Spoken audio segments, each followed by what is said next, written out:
राज्यर प्राय 40 लाख महिला महिलांकु आसंता अक्टोबर 9 तारिखरे सुभद्रा योजनारे 5,000 टंका लेखाएं मिलिबो। बारिपदारे एक स्वतंत्र कार्यक्रमरे मुख्यमंत्री मोहन चरण माझी एही टंका प्रदान करिवे बोली उपमुख्यमंत्री प्रभाती परिड़ा सूचना दैछंती। उपमुख्यमंत्री श्रीमती परिड़ा कहिछंती जे सुभद्रा योजनारे महिलांकु वर्षकु 2टी किस्तीरे 10,000 टंका प्रदान कराजिबो। सेप्टेम्बर 17 रे प्रधानमंत्री नरेंद्र मोदी प्रथम किस्तीरे 25,11,000 महिलांक अकाउंटकु टंका पठाइथिले। एबे द्वितीय पर्याୟରେ मुख्यमंत्री प्राय 40 लाख महिलांकु टंका प्रदान करिवे।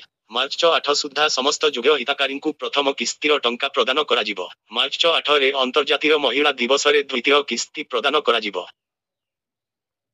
वर्तमान सुधा 97 लाख रु अधिक महिला सुभद्रा योजनारे आवेदन करिसंती। जेउमानंकर जांच प्रक्रिया शेष हेउछि सेमानंक अकाउंटकु टंकाटे पठाई अकाउंट सचल थिबा नै जांच कराजिबो। एहा परे बाकी टंका जमा कराजिबो। सूचनायोग्य जे राज्य सरकार सुभद्रा योजनारे प्राय 1 कोटी रु अधिक महिलांकु वार्षिक 50,000 टंका प्रदान करिबाकु निष्पत्ति नेइछंती। सुभद्रा योजनाकु नै राज्यव्यापी एबे भी उत्साह भरी रहिछि। बीजेपी सरकार प्रतिश्रुति रक्षापूर्वक महिला मानंकु टंका जोगाई दैछि। महिला माने एही टंका पाई स्वावलंबी होइछंती। छोट बड़ व्यवसाय आरंभ करी घरर आर्थिक स्थिति को सुदृढ़ करिबारे प्रमुख भूमिका ग्रहण करिछंती। प्राथमिक पर्याୟରେ एतिकी टंकारे छोट व्यवसाय आरंभ करिथिबा बेले आगामी दिनरे एहाकु बड़ करिबा पई योजना करुछंती। एमितिकी द्वितीय किस्ती व्यवसाय को आहुरी सुदृढ़ करिबो बोली महिला माने कहिछंती।